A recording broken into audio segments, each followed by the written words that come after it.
आज मैं आपसे एक महान आत्मा की कहानी साझा करने जा रही हूँ जिसने कलम को तलवार की तरह चलाया, जिसने कविता में देशभक्ति की डोर पिरोई और जिसने महान स्वतंत्रता संग्राम में अपनी आवाज बुलंद की।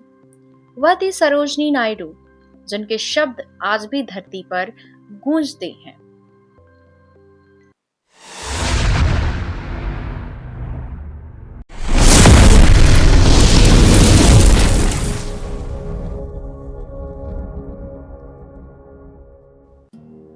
अघोरनाथ चट्टोपाध्याय एक शिक्षाविद के साथ साथ वैज्ञानिक भी थे। उनकी पत्नी वर्धा सुंदरी देवी स्वयं एक कवित्री थी। 13 फरवरी सन 1979 को उनके घर एक नन्ही सी परी आई, जो आगे चल के एक बहुत ही महान कवित्री बनती है, और वह थी हमारी सरोजनी नायडू। अघोरनाथ और वर्धा देवी सरोजनी जी को पुत्री के रूप में पाकर अत्यंत प्रसन्न थे। अघोरनाथ चाहते थे कि उनकी बेटी गणित या विज्ञान में बड़ी से बड़ी उपलब्धियां हासिल करे। सरोजनी ने कम उम्र में ही अंग्रेजी, बंगला, उर्दू, तेलुगु और फारसी भाषाओं का ज्ञान प्राप्त कर लिया था।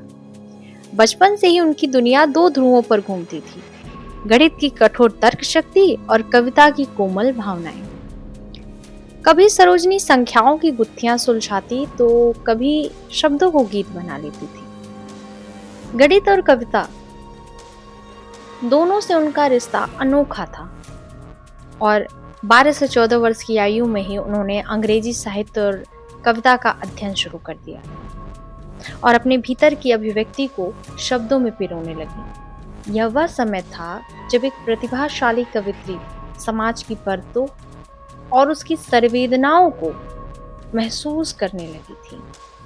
उनकी कविताओं में देश की सुंदरता, उसकी आत्मा और उसके प्रति भक्ति सजीव दिखाई देती थी। इन्हीं भावों के कारण महात्मा गांधी जी ने प्यार से भारत कोकिला कहा, भारत की वो कोयल जिसकी आवाज में मिठास भी थी और आजादी की पुकार भी थी।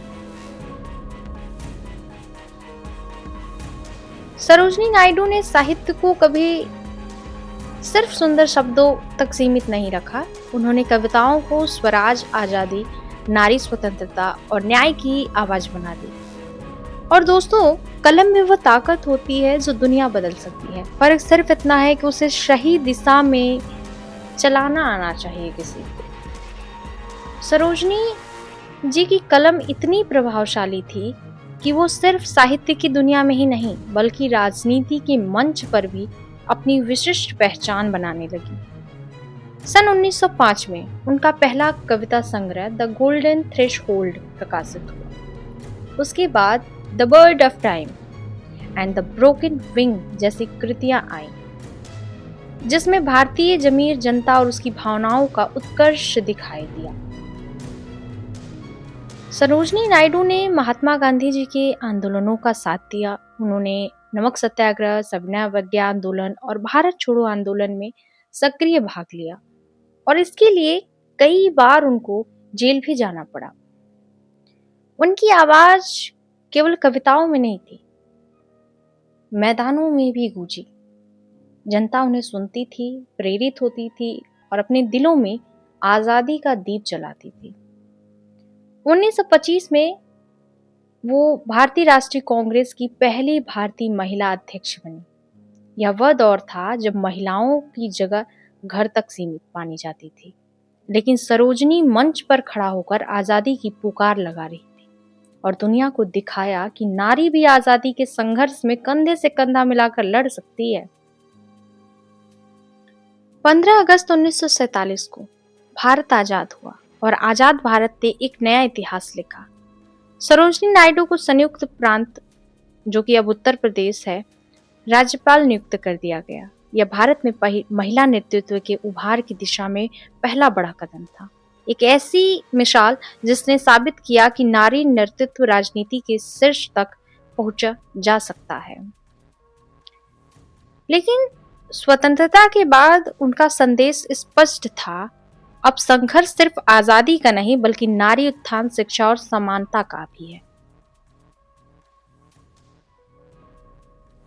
2 मार्च 1949 को लखनऊ में सरोजिनी नायडू का निधन हो गया, लेकिन उनके शब्द, उनकी कविताएं और उनका संघर्ष आज भी हमारे दिलों में धड़कता है।